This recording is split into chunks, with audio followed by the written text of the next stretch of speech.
नमस्कार साथियों, स्वागत है आप सभी का गंगा आईएएस के इस एमसीक्यू के वीडियो में। आज हम जानेंगे भारत का भौगोलिक क्षेत्रफल और स्थलीय सीमा है। इसके बारे में मैंने ऑलरेडी वीडियो बनाया है, उसको आप जाकर देख सकते हैं।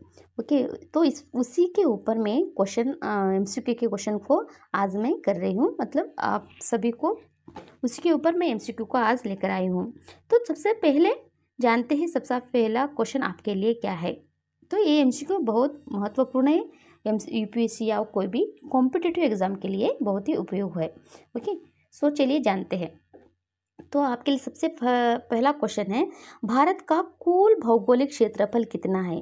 भारत का कुल मतलब ये सभी जो भौगोलिक क्षेत्रफल जो भारत का है, ये कितना आता है, भारत का कुल भौगोलिक क्षेत्रफल कितना है। सो यहाँ पर ऑप्शन है आपके लिए, जो पहला ऑप्शन है 3.28 मिलियन वर्ग kilometre square kilometre. Okay, second option जो 2.4 million square kilometre. Then third option 4.1 million वर्ग kilometre. Okay, fourth is 3.14 million वर्ग किलोमीटर। तो यहाँ पर सही आंसर आता है जो आंसर ऑप्शन नंबर फर्स्ट, मतलब पहला जो ऑप्शन जो है ये सही है, मतलब 3.28 मिलियन स्क्वायर किलोमीटर जो भारत का कुल क्षेत्रफल है। ओके, सो चलिए, तो दूसरा क्वेश्चन है आपके लिए, भारत की सबसे लंबी स्थलीय सीमा किस देश के साथ है। सबसे लंबी स्थलीय सीमा भारत की किस देश के साथ है। सो ऑप्शन है पाकिस्तान पहला, सो सेकंड ऑप्शन चीन है, थर्ड ऑप्शन जो बांग्लादेश है, और फोर्थ जो है नेपाल। तो यहाँ पर सबसे लंबी सीमा जो है बांग्लादेश के साथ मिलती है भारत की। सो कितनी है बांग्लादेश के साथ भारत की सबसे लंबी सीमा, हम बोलते हैं ना कितनी है, तो यहाँ पर जो है 4096.7। ओके, 4096.7 किलोमीटर जो कुल जो लंबी सीमा जो भारत की जो कुल बांग्लादेश के साथ सीमा लगती है। ओके, सो चलिए नेक्स्ट जो प्रश्न नंबर 3, भारत कुल कितने देशों के साथ सीमा साझा करता है। कितने देशों के साथ। ओके, भारत जो कुल कितने देशों के साथ सीमा साझा करता है। सो ऑप्शन है फर्स्ट 5 देशों के साथ, अब सेकंड ऑप्शन 6 देशों के साथ, 6 कंट्री के साथ, या थर्ड ऑप्शन है 7 कंट्री के साथ, या फोर्थ ऑप्शन है 8 कंट्री के साथ।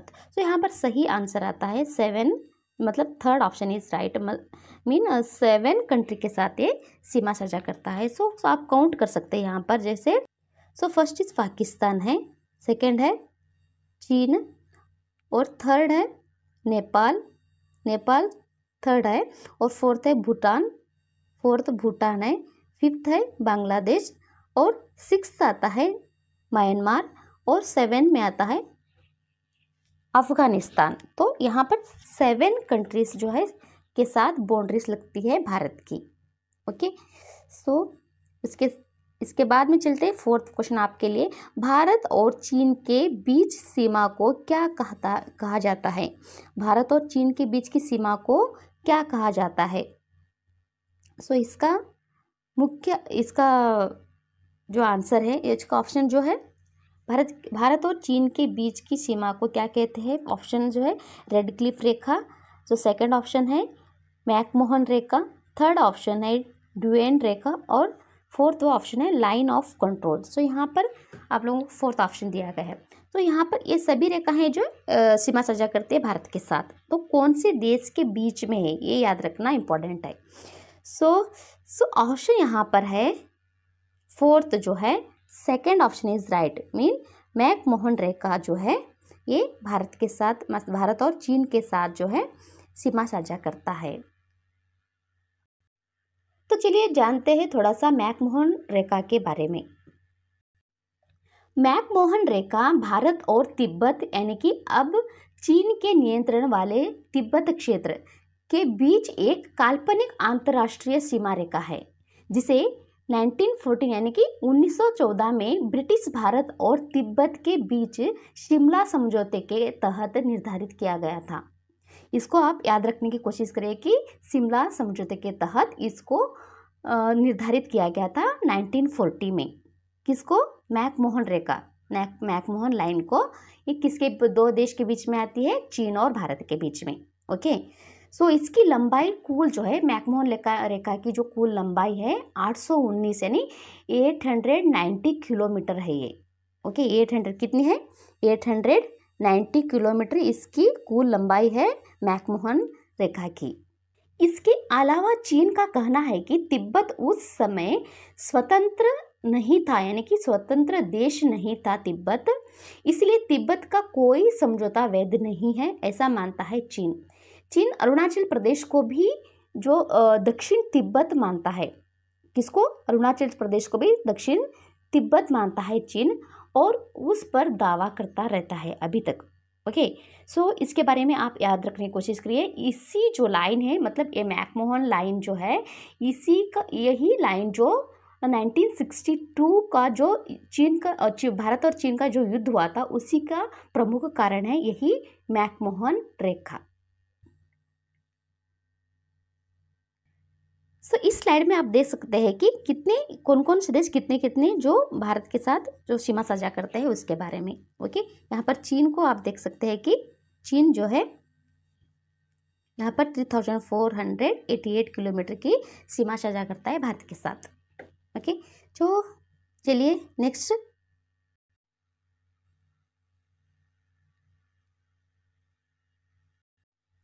सो फिफ्थ क्वेश्चन है आपके लिए, रेड क्लिफ भारत और किस देश के साथ, मतलब किस देश के बीच में सीमा साझा करती है, मतलब सीमा लगती है रेड क्लिफ किस देश के बीच की, दो देशों के बीच की जो लाइन है उसको रेड क्लिफ कहा जाता है। सो नेपाल, पाकिस्तान, चीन और बांग्लादेश, ये चार ऑप्शन आपके लिए। यहाँ पर सही आंसर आता है, प्रश्न ऑप्शन है जो सेकंड, मतलब पाकिस्तान के साथ जो सीमा साझा करते हैं उसे हम रेड क्लिफ, मतलब रेड क्लिफ लाइन कहते हैं, रेड क्लिफ रेखा। तो यह रेड क्लिफ रेखा जो वह सीमा रेखा है जो भारत और पाकिस्तान के बीच विभाजन के समय 1947 में खींची गई थी, है ना। इस रेखा ने ब्रिटिश भारत के पंजाब और जो बंगाल प्रांत को दो हिस्सों में बांटा, है ना। जो ये टाइम में, मतलब जो 1947 के जो टाइम में यहाँ पर इस रेखा को खींची गई थी, मतलब डिवाइड हुआ था इंडिया और पाकिस्तान, है ना। सो यहाँ पर जो ब्रिटिश भारत के जो पंजाब था उसको भी डिवाइड किया गया, और बंगाल प्रांत था ना उसको भी दो भागों में डिवाइड किया। मतलब ये दो प्रांत जो है भारत के, ये बड़े प्रांत थे, ये दो प्रांत का विभाजन होता है इसी टाइम में। इसकी वजह है जो रेड क्लिफ रेखा, मतलब इसका जो एक हिस्सा भारत को मिलता है जो पंजाब का और बंगाल प्रांत का, और पंजाब का एक हिस्सा जो भारत को मिलता है, और दूसरा हिस्सा जो पाकिस्तान को मिलता है। सर सिरियल रेड क्लिफ जो था उसके नाम पर रखा गया था, इस रेड क्लिफ के serial. Okay, serial red Cliff, serial red Cliff के नाम पर इस रेखा के नाम को रखा जाता है।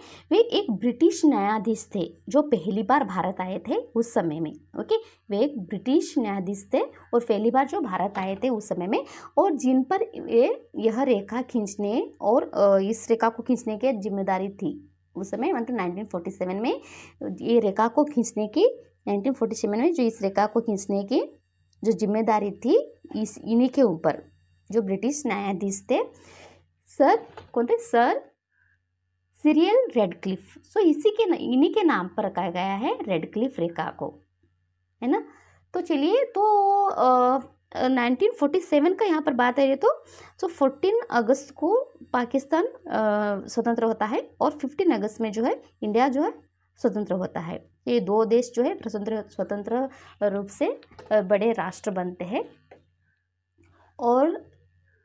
और यह जो इस रेखा को 17 अगस्त 1947 को, सो मुख्य रूप से यहाँ पर मैं बता दूँ तो मुख्य रूप से 17 अगस्त 1947 को रेड क्लिफ रेखा की औपचारिक घोषणा की गई थी। कब?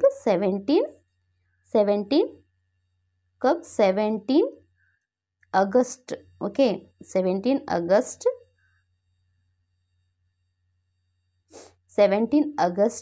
1947 को, 17 अगस्त 1947 को रेड क्लिफ रेखा की औपचारिक घोषणा किया गया था।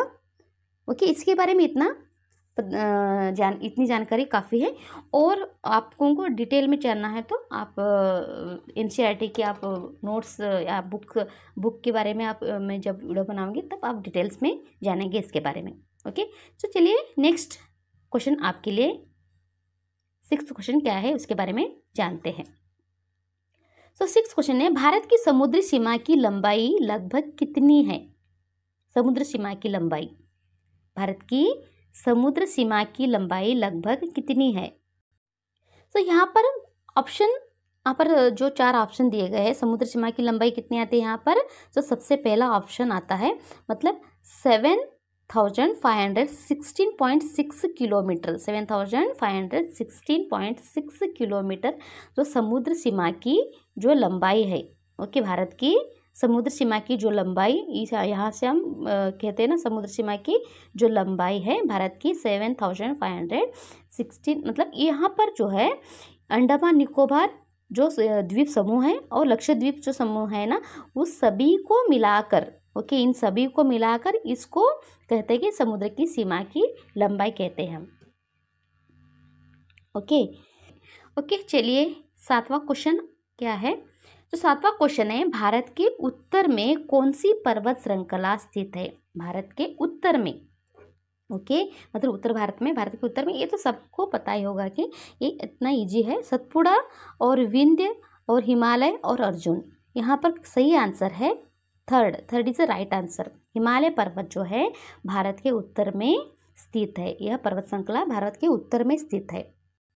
आपको बता दो हिमालय के बारे में, तो हिमालय पृथ्वी की सबसे युवा वलित पर्वत माला है ना, यानी कि यंग फोल्ड माउंटेन रेंज है ये, यंग फोल्ड माउंटेन जो रेंज है हिमालय।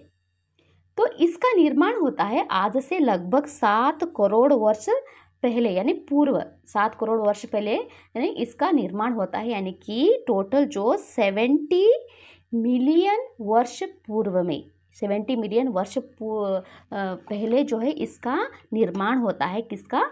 हिमालय पर्वत का। और हिमालय अभी भी जैविक रूप से सक्रिय है, यानी कि टेक्निकली एक्टिव है।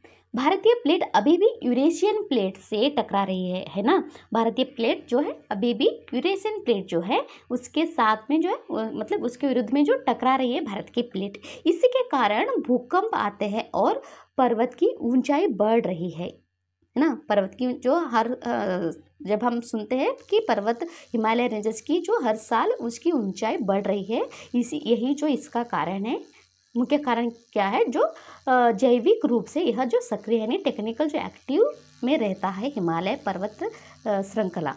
ये जो इसकी प्लेट है, यानी भारतीय प्लेट और यूरेशियन प्लेट दोनों में जो टकराव होती रहती है, इसीलिए इसका जो मतलब ये सक्रिय रूप में है। यहीं पर जो इसके कारण भूकंप आते रहते हैं हिमालय के, मतलब उत्तर में हिमालय में जो भूकंप आते रहते हैं।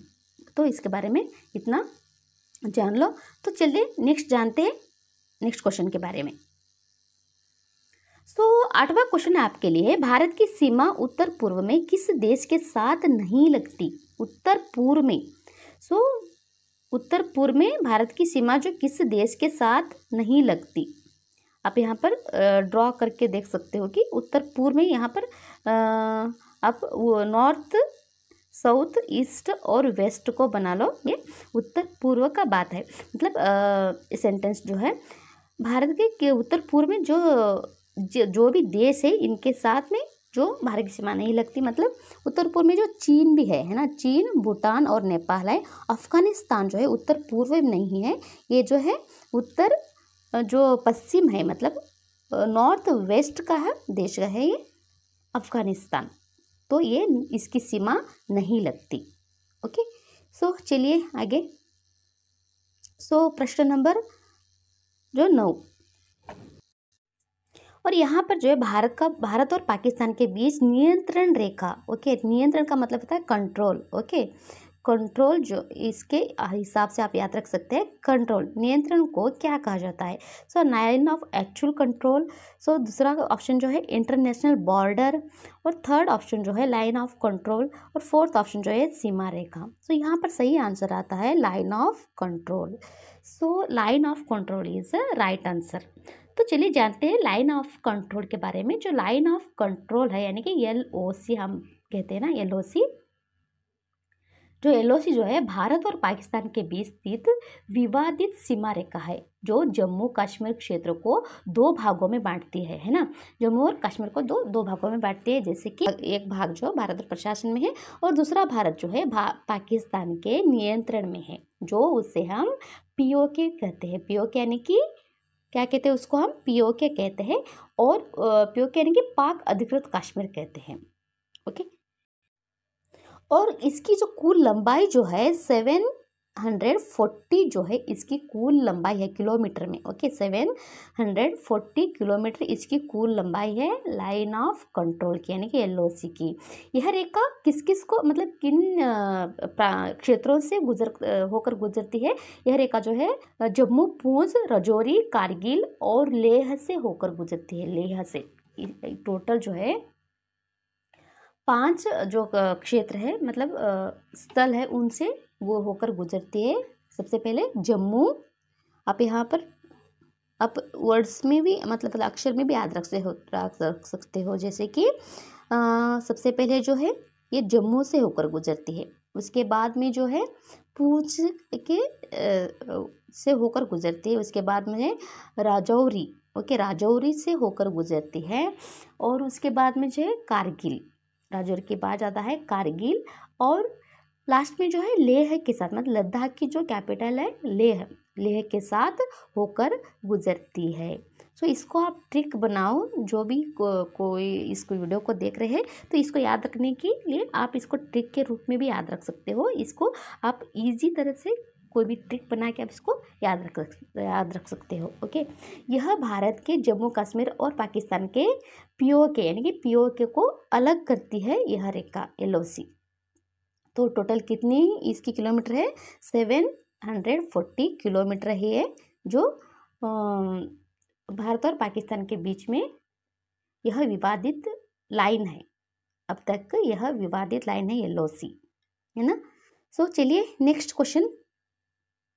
सो लास्ट क्वेश्चन है आपके लिए, भारत की स्थलीय सीमा की कुल लंबाई कितनी है। भारत की जो स्थलीय सीमा है ना, सो टोटल जो स्थलीय सीमा, तो जल नहीं, तो जलीय सीमा नहीं, यह स्थलीय सीमा। स्थलीय सीमा कितनी है भारत की, कुल जो है यहाँ पर सो 15,106 किलोमीटर जो है इसकी स्थलीय सीमा है भारत की। ओके, सो यहाँ तक हम लोगों ने MCQ को देखा। सो और नेक्स्ट वीडियो में मिलेंगे और भी जो इम्पोर्टेंट MCQ के साथ। तब तक के लिए नमस्कार। चैनल को सब्सक्राइब करना और वीडियो को और आपके फ्रेंड्स को ज़रूर शेयर करना, कि ताकि उनको इससे हेल्प मिल सके जो प्रीलिम्स के लिए। ओके, तब तक के लिए हम नेक्स्ट वीडियो में आएंगे। तब तक के लिए नमस्कार, take care then, bye bye.